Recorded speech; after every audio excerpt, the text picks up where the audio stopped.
যে কোনো পরিস্থিতিতে আমরা থাকি না কেন, বিপদে আপদে, সকালে বিকালে, শীতকালে গ্রীষ্মকালে আমরা কি পড়ব? আলহামদুলিল্লাহ পড়ব। এর কারণ চাহিদার কোনো শেষ নাই। যার আছে যত বেশি সে চায় তত বেশি। অর্থের প্রয়োজন আছে, কিন্তু এটার হৃদয়ে স্থান দেয়া যাবে না। এটা হাতে আসবে আবার চলে যাবে, ঠিক কি না? হৃদয়ে স্থান থাকবে কার? আমরা যদি জিজ্ঞেস করি, ভাই আপনি কি চান, কি লাগবে আপনার, কার কি লাগবে, একজন বলবে আমি এটা চাই, আমার এটা নাই, আমি ওইটা চাই, ওইটা চাই, কত কিছু লাগবে আমাদের। কিন্তু ঠিক এই মুহূর্তে যে লোকটা হসপিটালের বেডে শুয়ে আছে, ক্যান্সারে আক্রান্ত, ক্যান্সার যার নেই কোনো অ্যান্সার, ওরে যদি জিজ্ঞেস করেন ও বলবে আমার কিচ্ছু লাগবে না, আমি শুধু বাঁচতে চাই। ও কি চায়? আর আমরা অনেক কিছু চাই। এজন্য আমরা শুকরিয়া করব বেশি বেশি। শুকরিয়া করলে বাড়িয়ে দেয় কে?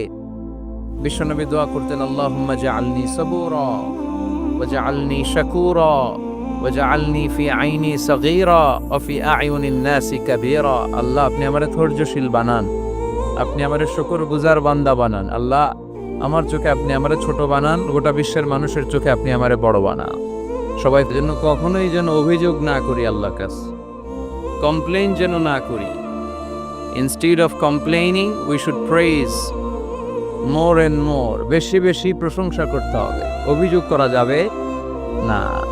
অনেকের অনেক দুঃখ, অভিযোগ, জাল্লা আমার এটা দিল না, ওইটা দিল না, আমার পাশে সে বড় হয়ে গেল, ও চাকরি পেয়ে গেল, ও ব্যবসায় উন্নতি করলো, ও ভিসা পাইলো, আমি পাইলাম না। আফসোস, ও আফসোস করতে করতে মরবে, ঠিক কি না? আর প্রশংসা যে করবে তাকে নেয়ামতের বাড়ি ধারা আরো বাড়িয়ে দিবে কে? এজন্য আফসোস করব না, প্রশংসা করব, অভিযোগ করব না, শুকরিয়া করব। আল্লাহ অনেক দিয়েছে, ঠিক কি না? আপনারা শেখ সাদি রাহিমাহুল্লাহর নাম শুনে থাকবেন। বালাগাল উলা বিকামালিহি কাশাফাদ দুজা বিজামালিহি, এই কবিতা লিখে উনি বিখ্যাত হয়েছিলেন। উনি পার্সিয়ান পয়েট, ইরানি একজন কবি।